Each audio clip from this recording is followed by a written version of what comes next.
বড়দিন চলে গেছে, সামনে আসছে নিউ ইয়ার, তো সেই উপলক্ষেই বাড়িতে একটু ফ্রুট কেক চেষ্টা করা আর কি। যারা যারা মোটামুটি ফ্রুট কেক লাভার আছো তারা কিন্তু বাড়িতে এটা চেষ্টা করতেই পারো, ভীষণ সহজে তৈরি হবে।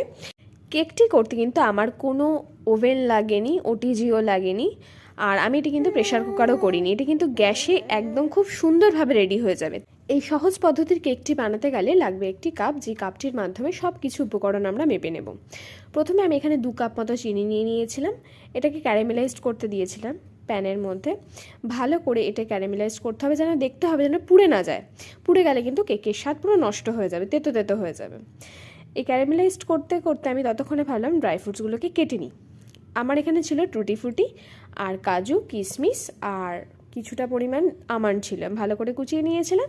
এবার কিন্তু আমি এটার মধ্যে দেবো, তার আগে আমি ক্যারামেলাইজ সুগারটার মধ্যে আমি একটু জল মিশিয়ে নিয়েছিলাম 1.5 কাপ মতো।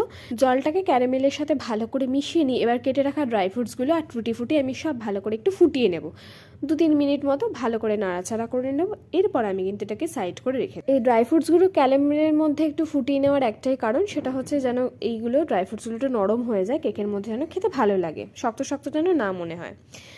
এবার আমাকে নিয়ে নিতে হবে একটা বাটির মধ্যে 4 কাপ মতো ময়দা, ওই সেম কাপের কিন্তু। এরপর 10 গ্রাম মতো গুঁড়ো দুধ নিয়ে নেবো। এরপর নিয়ে নেবো হাফ চামচের মতো বেকিং পাউডার, বেকিং সোডা, এই যা সমস্ত আমি নিলাম, এই মিশ্রণটি আমি যা যা নিলাম এগুলো আমি চালনিতে ভালো করে এবার চেলে নেব, না চাললে কিন্তু কেক একদমই ফ্লাফি হবে না।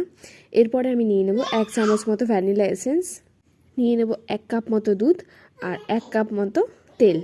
এবার এই ভালো করে মিশ্রণটিকে মেশাতে হবে আমাকে।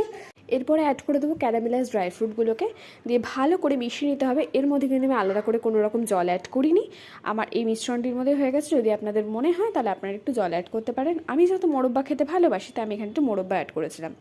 এবার আমি একটা মোল্ডের মধ্যে একটু সাদা তেল নিয়ে নিয়েছিলাম, সাথে আমি একদম সাধারণ কাগজ দিয়ে মোল্ডটিকে কভার করেছিলাম। এবার এই ব্যাটারটা ভালো করে ঢেলে নিলাম। এবার আগে থেকে প্রিহিট করা বালি কড়াইয়ের মধ্যে দিয়ে রেখেছিলাম, আমি এবার এই মোল্ডটিকে ওর মধ্যে বসিয়ে দিলাম। এবার আমি এটাকে 30 মিনিটের জন্য মিডিয়াম টু লো হিটে রেখে দেবো। দেখতেই পাচ্ছেন খুব সুন্দরভাবে কিন্তু মোল্ড থেকে ছেড়ে গেছে, খেতে ভীষণই সফট ছিল। এই ড্রাই ফ্রুট লোডেড কেক কিন্তু আপনারাও বাড়িতে পারেন, এটা কিন্তু সম্পূর্ণ এগলেস।